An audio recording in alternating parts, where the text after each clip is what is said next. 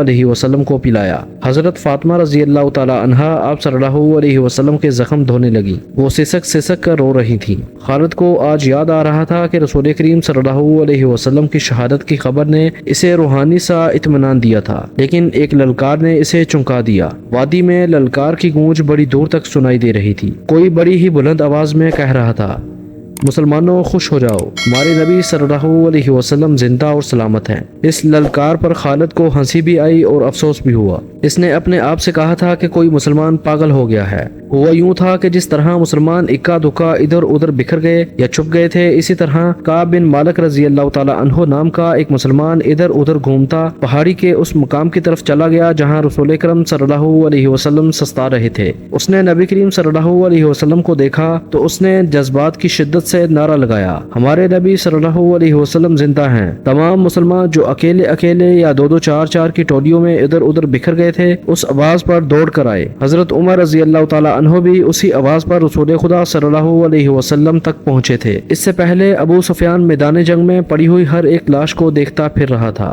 وہ رسول کریم صلی اللہ علیہ وسلم کا جسد مبارک تلاش کر رہا تھا۔ اسے قریش کا جو بھی آدمی ملتا اس سے پوچھتا، تم نے محمد کی لاش نہیں دیکھی؟ اسی تلاش میں خالد اس کے سامنے آ گیا۔ خالد، ابو سفیان نے پوچھا، تم نے محمد کی لاش نہیں دیکھی؟ نہیں، خالد نے جواب دیا اور ابو سفیان کی طرف ذرا جھک کر بولا، کیا تمہیں یقین ہے کہ محمد قتل ہو چکا ہے؟ ہاں، ابو سفیان نے جواب دیا۔ وہ ہم سے بچ کر کہاں جا سکتا ہے؟ تمہیں شک ہے؟ ہاں ابو سفیان، خالد نے جواب دیا، میں اس وقت تک شک میں رہتا ہوں جب تک اپنی آنکھوں سے نہ دیکھ لوں۔ محمد صلی اللہ علیہ وسلم اتنی آسانی سے قتل ہو جانے والا شخص نہیں ہے۔ معلوم ہوتا ہے تم پر محمد صلی اللہ علیہ وسلم کا طلیسم طاری ہے۔ ابو سفیان نے تکبر کے لہجے میں کہا، کیا محمد صلی اللہ علیہ وسلم ہم میں سے نہیں تھا؟ کیا تم اسے نہیں جانتے تھے؟ جو شخص اتنی قتل و غارت کا ذمہ دار ہے ایک روز اسے بھی قتل ہونا ہے۔ محمد صلی اللہ علیہ وسلم قتل ہو چکا ہے، جاؤ اور دیکھو اس کی لاش کو پہچانو، ہم اس کا سر کاٹ کر مکہ لے جائیں گے۔ این اس وقت پہاڑی میں سے کعب بن مالک رضی اللہ تعالی عنہ کی للکار گرجی، مسلمانوں خوش ہو جاؤ، ہمارے نبی صلی اللہ علیہ وسلم زندہ سلامت ہیں۔ پھر یہ آواز بجلی کی کڑک کی طرح گرجتی کڑکتی وادی اور میدان میں گھومتی پھرتی رہی۔ سن لیا ابو سفیان؟ خالد نے کہا، اب میں تمہیں بتاتا ہوں کہ محمد صلی اللہ علیہ وسلم کہاں ہیں۔ میں اس پر حملہ کرنے جا رہا ہوں، لیکن میں تمہیں یقین نہیں دلا سکتا کہ میں محمد صلی اللہ علیہ وسلم کو قتل کراؤں گا۔ کچھ دیر پہلے خالد نے رسول کریم صلی اللہ علیہ وسلم اور ان کے کچھ ساتھیوں کو پہاڑی کے اندر جاتے دیکھ لیا تھا، لیکن وہ بہت دور تھا۔ خالد ہار ماننے والا اور اپنے ارادے کو ادھورا چھوڑنے والا آدمی نہیں تھا۔ اس نے اپنے چند ایک سواروں کو ساتھ لیا اور پہاڑی کے اس مقام کی طرف بڑھنے لگا جدھر اس نے رسول کریم صلی اللہ علیہ وسلم کو جاتے دیکھا تھا۔ مشہور مورخ ابن حشام کی تحریر سے پتہ چلتا ہے کہ رسول اکرم صلی اللہ علیہ وسلم نے جب خالد کو اپنے سواروں کے ساتھ اس گھاٹی پر چڑھتے دیکھا جہاں آپ صلی اللہ علیہ وسلم تھے تو آپ صلی اللہ علیہ وسلم کے منہ سے بے ساختہ دعا نکلی، خدائے ذوالجلال انہیں اس وقت وہیں کہیں روک لے۔ خالد اپنے سواروں کے ساتھ گھاٹی چڑھتا جا رہا تھا۔ وہ ایک درہ سا تھا جو تنگ ہوتا چلا جا رہا تھا۔ گھوڑوں کو ایک قطار میں ہونا پڑا۔ رسول کریم صلی اللہ علیہ وسلم زخموں سے چور پڑے تھے۔ حضرت عمر رضی اللہ تعالی عنہ نے جب خالد اور اس کے سواروں کو اوپر آتے ہوئے دیکھا تو وہ تلوار نکال کر نیچے اترے۔ ولید کے بیٹے حضرت عمر رضی اللہ تعالی عنہ نے للکارا، اگر لڑائی لڑنا جانتے ہو تو اس درہ کی تنگی کو دیکھ لو، اس چڑھائی کو دیکھ لو، کیا تم اپنے سواروں کے ساتھ ہمارے ہاتھ سے بچ کر نکل جاؤ گے؟ خالد لڑنے کے فن کو خوب سمجھتا تھا۔ اس نے دیکھ لیا تھا کہ یہ جگہ گھوڑوں کو گھما پھرا کر لڑنے کے لیے موزوں نہیں ہے بلکہ خطرناک ہے۔ خالد نے خاموشی سے اپنا گھوڑا گھمایا اور اپنے سواروں کے ساتھ وہاں سے نیچے اترایا۔ جنگ احد ختم ہو چکی تھی۔ قریش اس لحاظ سے برتری کا دعویٰ کر سکتے تھے کہ انہوں نے مسلمانوں کو زیادہ نقصان پہنچایا، لیکن یہ جنگ ہار جیت کے بغیر ختم ہو گئی تھی۔ لیکن یہ ہماری شکست تھی، خالد کو جیسے اپنی آواز سنائی دی۔ یہ تھی ہماری آج کی ویڈیو۔ امید کرتا ہوں کہ آپ کو یہ ویڈیو پسند آئی ہوگی۔ ہمارے چینل کو سبسکرائب کریں اور ویڈیو کو لائک کریں، اور ہمیں کمنٹ کر کے ضرور بتائیے گا کہ آپ کو یہ ویڈیو کیسی لگی۔